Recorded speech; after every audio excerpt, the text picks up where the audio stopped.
যে কেউ এসে এই কমিটিতে এসে শিল্পী সমিতির নাম ইউজ করে তো এই চেয়ারে বসতে পারে না। এই চেয়ারটার মূল্য তো অনেক। এই শিল্পী সমিতির সৃষ্টি কারা করছে? নায়ক রাজ্জাক করছে। কারা এখানে ছিল? সব স্বনামধন্য শিল্পীরা ছিল, তারা কই? সেইখানে এই নাচের ছেলে মেয়ে আর ফাইটার ছেলেপেলেদের হাতে কি ভোটের নিয়ন্ত্রণ থাকবে? হ্যাঁ, তাদেরকে যে কেউ টাকা দিয়ে কিনে নিবে আর ওই চেয়ারগুলিতে বসে যাবে, এটা তো হতে পারে না। এই আমি উত্তেজিত হয়ে যায়। তারে ওই ভিডিওটা তখন সৃষ্টি। এই সময় যে মিশাবাই ওখানে ছিল আমি সেটা জানি না।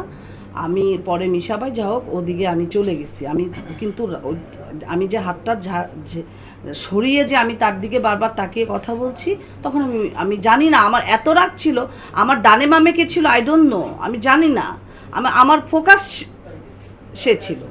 আমি আস্তে আস্তে ভিতরে চলে আসি, কিন্তু আমার দৃঢ় বিশ্বাস যে আমি ইলেকশনে পাশ করব। কারণ এর মধ্যে দেখলাম মানে আমাদের জয় চৌধুরী বলল তার 95 ভোটার আছে যারা ওখানে প্রেজেন্ট ছিল।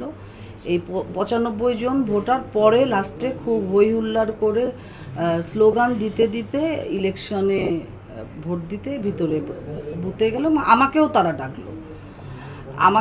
তো সবাই যখন হই হই করে রই রই করে গেল, তখন আমার ফিল হইলো এই আবার আমি আশার আলো দেখছি। আমাকে কিন্তু বলছে যে বিকাশ করতেছে বাইরের থেকে। ওই ভোটের দিন ভিতরে কিন্তু কোনো টাকা চালাচালি হয়নি, চালাচালি হয়েছে বাইরে।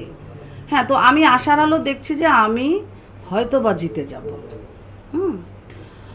তো তখন সবাই যখন হুড়মুড় করে ভোট কেন্দ্রে চলে গেল, আমি ছিলাম সবার লাস্টে, রোজিনা আপা ছিল। তো আমি যখন আস্তে আস্তে সামনে যাই, তখন রোজিনা আপাকে একটু ইনসাল্ট করে ওই আবির কথা বলে, তখন রোজিনা আপা একটু রাগান্বিত হয়। তো রোজিনা আপু একটু সামনে গেছে, ভিডিওর মধ্যে রোজিনা আপু আছে, আর আমি হলো পিছনে। আমি মিশাবাইকে সয়ার আপন গড আমি জানি না ওখানে মিশাবাই ছিল কি না।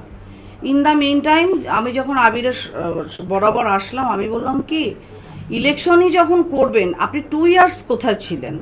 আর আমি দেখতে চাই আপনি এই শিল্পী সমিতির ইলেক্টেড হয়ে ওই চেয়ারটা জন্য আপনি কি করেন, ওই চেয়ারে বসে আপনি কি করেন, আমার এটা খুব দেখার শখ।